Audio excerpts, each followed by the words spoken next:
Hey, what's up, guys? Vous écoutez Growing the Pack. Je suis votre animateur Julien Bournival, puis si vous êtes ici, c'est parce que vous avez compris une chose. Un autre niveau est possible. Un autre niveau de vie spirituelle, relationnelle, émotionnelle, financier. Un autre niveau est possible et c'est votre devoir d'essayer d'y accéder. Maintenant, vous pouvez continuer à blâmer votre boss, la lune, les étoiles si vous voulez, mais il n'y a rien qui va changer tant que vous déciderez pas de changer. Let's fucking get it! Hey, what's up tout le monde? Bienvenue à un nouvel épisode de Growing the Pack. Pour les nouveaux auditeurs, vous écoutez un podcast de développement personnel dans lequel j'adresse un problème de société qui est flagrant à mes yeux, qui est le suivant. La majorité de la population est incapable de prendre responsabilité pour leur situation.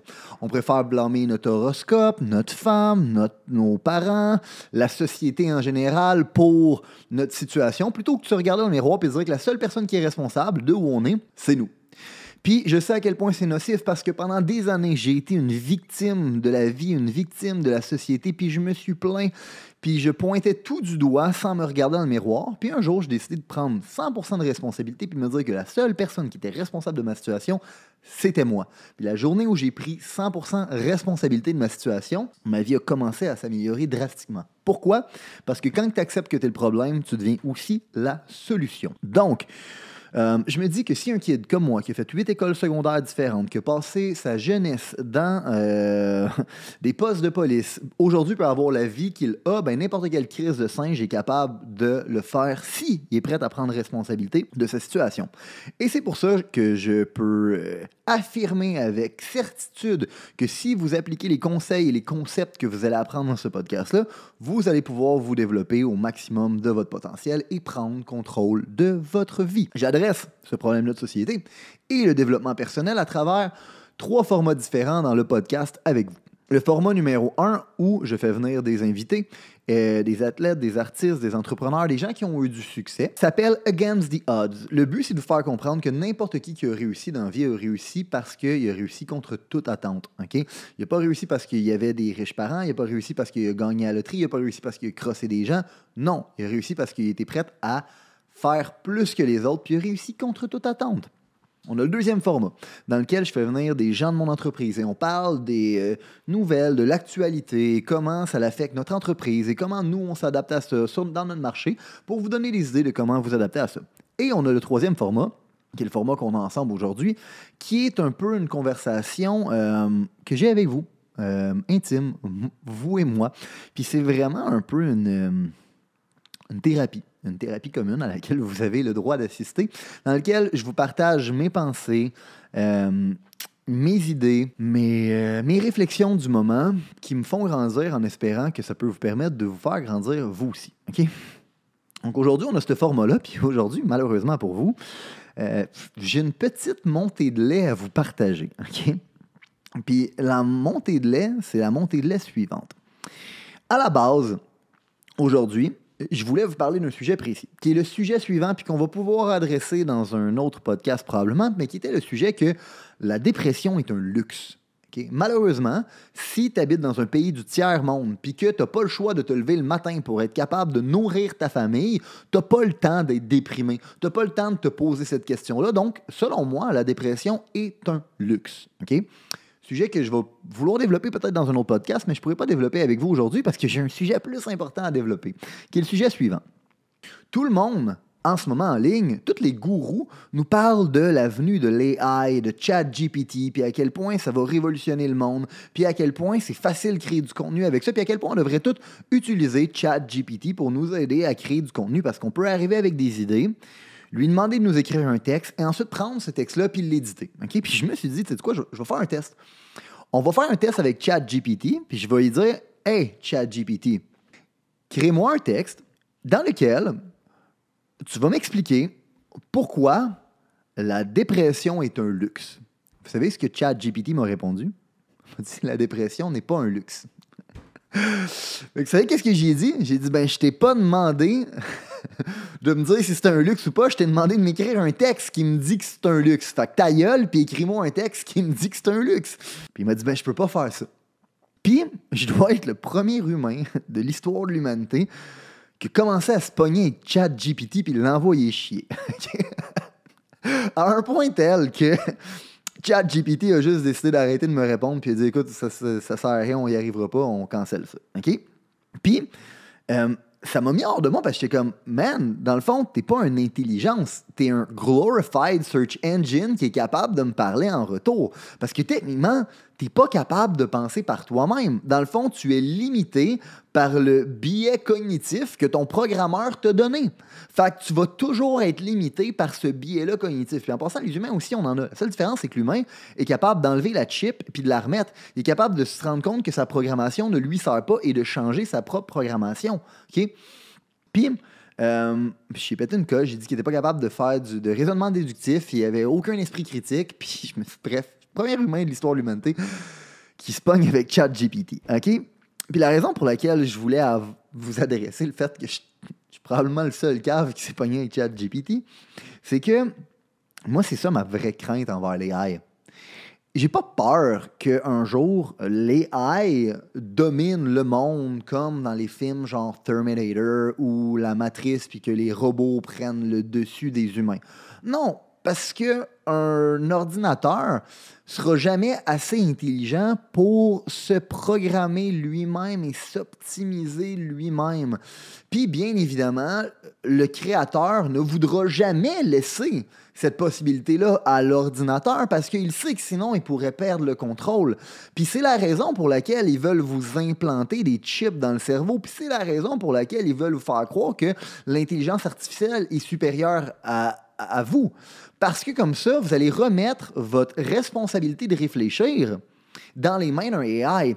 Fait que si l'intelligence commune se retrouve là-dessus puis que l'humain perd la capacité de pouvoir apprendre par lui-même, de lire des livres parce qu'il n'en voit plus l'intérêt, puis dans le fond, tout ce qu'il fait, c'est se servir de l'AI pour se faire donner des réponses, il ne comprend pas qu'il va toujours être une victime du biais cognitif de la personne qui l'a programmé. Puis la personne qui l'a programmé, elle a un intérêt. C'est quoi son intérêt à cette personne-là? Est-ce que c'est mon intérêt à moi? Ça se peut que non. Puis ça, selon moi, c'est le plus gros danger qu'on a. J'ai fait un podcast la semaine dernière où est-ce que je parlais qu'on doit arrêter d'abdiquer notre responsabilité de réfléchir et de la remettre entre les mains d'une autorité supérieure. En ce moment, ce qui se passe et ce qui va se passer avec un AI comme ça, qui est réellement juste un glorified search engine, c'est que les gens vont continuer à abdiquer leur responsabilité de réfléchir en pensant que l'intelligence artificielle, parce qu'il est capable de chercher plus vite dans toute son data, est plus intelligente que eux. Puis à partir de ce moment-là, ils peuvent remettre leur soin de réfléchir à un AI qui va leur donner toute la réponse. Puis eux, la seule chose qu'ils ont besoin de faire, c'est de l'appliquer. Puis c'est là où ça devient dangereux. Parce qu'on vient de transformer quelque chose qui devrait être notre outil en nous, on devient l'outil de cette chose-là. Puis on doit aussi être capable de comprendre qu'on doit nommer bien les choses. Hein? Parce que techniquement, c'est pas une intelligence. C'est un glorified search engine. C'est quoi l'intelligence? L'intelligence, là, c'est la capacité de se self-negate. Okay? Self-negating, je ne peux pas trouver comment le traduire en français, là. Mais qu'est-ce que ça veut dire? Ça veut dire que tu es capable de te prove wrong toi-même. Puis de te dire, tu sais quoi, dans le fond, j'avais un biais cognitif. Tu sais quoi, dans le fond, j'étais dans le champ avec ces thinking-là. Maintenant, je vais changer mes croyances. Parce que l'humain est programmé. On est programmé tout comme un ordinateur est programmé. La nuance, c'est que l'humain est capable de regarder sa programmation, de se dire cette programmation-là ne me sert plus, de l'enlever puis de décider de s'en mettre une nouvelle. L'ordinateur est limité par son créateur, puis il va toujours l'être parce qu'il n'y a aucun créateur qui veut se faire dépasser par sa création. C'est définitif. Donc, l'ordinateur va toujours être limité par ça. Puis c'est la raison pour laquelle ils veulent nous rendre dépendants de tout ça. Parce que pour eux, c'est beaucoup trop dangereux un humain qui est capable de penser par lui-même. Puis on l'a vu avec la COVID, on l'a vu dans les dernières années. Ce qu'ils veulent, c'est des gens qui ne pensent pas, qui s'en remettent à l'autorité supérieure, qui se ferment la gueule puis qui sont des bons esclaves. On nous dit souvent que l'AI va être power par la qualité de ton input. Fait que non seulement si tu veux utiliser l'AI, il faut que toi, tu sois capable d'y donner un bon input. Fait que plus que toi, tu es éduqué, plus que tu es capable d'y demander des questions éduquées, puis il va te donner une bonne réponse. Okay? Mais la vérité, c'est que c'est pas le seul input qui va déterminer le output. La grosse partie qui va déterminer le output, c'est pas juste qu'est-ce que toi, tu lui demandes, c'est qu'est-ce que lui a été programmé à penser. Okay? Tout comme, moi, mon input, il était bon. Parce que j'ai plein de data pour être capable de prouver que techniquement, la dépression, ce n'est pas quelque chose qui est un dérèglement de ton cerveau, puis ça a été prouvé récemment. Je suis capable d'arriver avec plein de data pour prouver mon point, mais malheureusement, l'ordinateur n'est pas capable d'accepter mon point parce qu'il a été limité dans son thinking. Okay? Puis c'est ça le plus gros problème qu'on a avec ça, c'est qu'on est sur le bord de laisser une autorité centrale dicter ce qui est absolu. Okay? Puis personne ne détient la vérité absolue. Back then, le monde pensait que la Terre était plate. Après ça, on s'est rendu compte qu'elle était ronde. Là, aujourd'hui, il y a du monde qui essaie encore de dire qu'elle est plate. Finalement, et quoi? J'en ai aucune calice d'idée. Mais une chose est sûre, c'est que c'est comme ça que l'humanité, elle avance, en challengeant l'ordre établi, en challengeant ce que les gens pensent comme étant une vérité absolue. Puis aujourd'hui, on est en train de remplacer Dieu par le AI. C'est ça le nouveau Dieu. C'est ça qui va nous dire comment penser. C'est ça qui va nous dire quoi faire. Puis ça, c'est hyper dangereux parce qu'on est en train de centraliser toute l'information du monde dans une plateforme qui va pouvoir filtrer quelle information qu'elle considère qu'elle doit nous présenter et quelle information qu'elle ne doit pas nous présenter. Puis ça, c'est fucking dangereux. Puis si on fait ça, on se dirige vers un monde gris. On se dirige vers un monde où il n'y aura plus aucune nuance. On se dirige vers un monde que les genres n'existeront plus, les différences n'existeront plus, c'est un monde gris, c'est un monde plate, c'est un monde sans nuance, puis c'est pas un monde qui permet le développement de l'humanité. Okay? L'humain est la vraie créature qui possède une intelligence supérieure.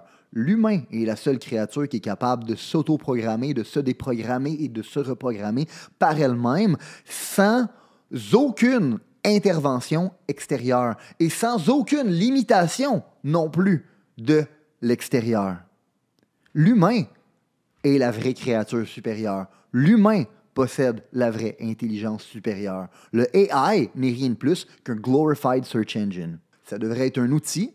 Et si on ne commence pas à comprendre ça, à l'utiliser comme ça, c'est nous qui va devenir l'outil. OK? Fait que si on n'a pas envie que l'humain devienne un outil, puis si vous avez envie de vous développer au maximum de votre potentiel, si vous avez envie d'être un fucking badass motherfucker qui réussit tout ce qu'il entreprend dans la vie, vous allez devoir développer des skills que le AI ne vous permettra jamais de développer, puis qui vont vous permettre aussi de ne jamais être dépassé par le AI. Vous devez commencer à vous poser des questions. Vous devez devenir autodidacte. Vous devez être capable d'apprendre par vous-même. Vous devez arrêter aussi de chercher des raccourcis. La raison en ce moment pour laquelle on est dans cette situation-là, c'est parce que tout le monde cherche le raccourci. On pense que le AI va nous raccourcir le chemin. On pense que le AI va nous aider à accélérer notre développement. On pense tout ça, mais réellement, ce qu'on est en train de prendre un raccourci, on est en train de prendre un détour. Est-ce qu'on est en train de se rallonger sur le long terme parce qu'on s'apprête à redonner toute l'autorité dans une intelligence centrale qui est programmée par des gens qu'on n'a aucune idée c'est quoi l'intérêt qu'ils ont envers nous? Je pense que oui, moi. Puis je pense que c'est dangereux. Je pense que c'est là où c'est vraiment pas un fucking raccourci. De remettre la responsabilité de réfléchir à notre place à une entité programmée par d'autres humains.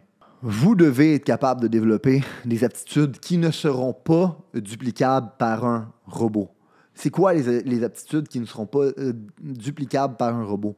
Être capable de créer du raisonnement déductif, être capable de connect the dot, être capable de se poser des questions et de remettre en question l'autorité qu'il y a devant vous. L'ordinateur n'a pas cette capacité-là. Il va toujours être limité par son programme. Il va toujours être limité par la personne qui l'a programmé. Vous avez la chance de ne pas avoir ça. C'est votre avantage que vous avez hors de tout doute raisonnable sur la machine si vous êtes capable d'en prendre avantage et si vous êtes capable de le développer. Vous devez être capable de développer votre esprit critique. Ça veut dire que vous devez être capable de penser par vous-même. Vous devez être capable de challenger l'autorité. Vous devez être capable de vous dire ça, est-ce que ça fait du sens? Ça, est-ce que ça fait pas de sens? Puis en passant, ça, en ce moment-là, ça sert qui, tabarnak? Follow the money. Pose-toi des questions. Développe ton esprit critique. Fais pas juste accepter tout ce qu'on te dit. Pose-toi la question. Ce narratif-là sert qui en ce moment? Quand on me présente ce narratif-là, c'est quoi qu'on ne me présente pas en retour? Puis c'est en se posant ces questions-là, vous allez trouver des réponses que vous ne pourrez pas trouver sur un glorified search engine. Puis bien évidemment, la capacité de surmonter ces biais cognitifs, la capacité de se self-negate, la capacité de se demander Chris, mes croyances en ce moment sont tues dans le champ. J'en ai parlé sur le podcast avec Mike Chabot, mais pendant des années, j'ai été vegan parce que je pensais, parce que dans le fond, il y avait des autorités qui me disaient que c'était la bonne chose à faire pour l'environnement, c'était la bonne chose à faire pour ma santé, puis c'était la bonne chose à faire pour l'éthique des animaux. Puis finalement, je me suis rendu compte que ma santé était vraiment pas optimale. Fait que j'ai été capable de me rendre compte que j'avais un biais cognitif, puis que si je continuais dans ce chemin-là, j'allais fucker ma digestion à tout jamais. Fait que j'ai commencé à m'intéresser sur d'autres choses, puis je me suis rendu compte que tout ça, c'était de la merde.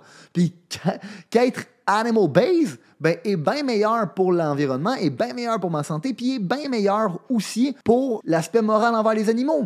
Donc, on a des biais cognitifs, on a des programmations, puis on doit être capable de surmonter ces programmations-là, puis c'est comme ça qu'on va être capable de, sans arrêt, rester en avant de la machine. Parce que si l'humanité ne fait pas ça, elle va transformer quelque chose qui devrait être un outil en étant l'utilisateur, puis c'est nous qui va devenir l'outil. Puis je pense qu'il n'y a rien de plus triste et déprimant que de voir l'humanité dans un futur gris où tout le monde est pareil, il n'y a plus de sexe, il n'y a plus de genre, il n'y a plus de nationalité, il n'y a plus de différence, puis tout le monde pense pareil et tout le monde est juste un outil pour exécuter ce qu'une intelligence supérieure nous dit de faire parce qu'elle a été programmée à nous diriger dans cette direction-là par des gens qui ont un intérêt qu'on n'a aucune calisse d'idée c'est quoi. Puis ça, c'est le vrai danger. Puis ça, c'est la raison pour laquelle vous devriez vous poser des questions. Puis ça, c'est la raison pour laquelle vous devriez bâtir une indépendance face à ces outils-là ou vous assurer du moins que ces choses-là restent des outils. Puis peut-être que comme moi, vous allez commencer à vous pogner avec ChatGPT puis dire que c'est une calisse de merde qui n'est pas capable de penser par elle-même. Si vous avez considéré que l'information, les principes, les valeurs qui ont été partagées aujourd'hui ont une certaine utilité dans la vie, vous allez non seulement vouloir appliquer les concepts, mais vous allez surtout vouloir les partager. Les partager à un ami, partager à une connaissance, partager à quelqu'un qui en a besoin. Growing the Pack, c'est avant tout un mouvement qui grandit à travers les gens qui fait grandir. C'est un mouvement qui permet de créer les leaders de demain. C'est seulement grâce aux gens comme vous qui comprennent que le développement du leadership est notre plus gros enjeu qu'on va réellement faire avancer les choses. Je vous remercie pour votre temps. Let's grow the fucking pack!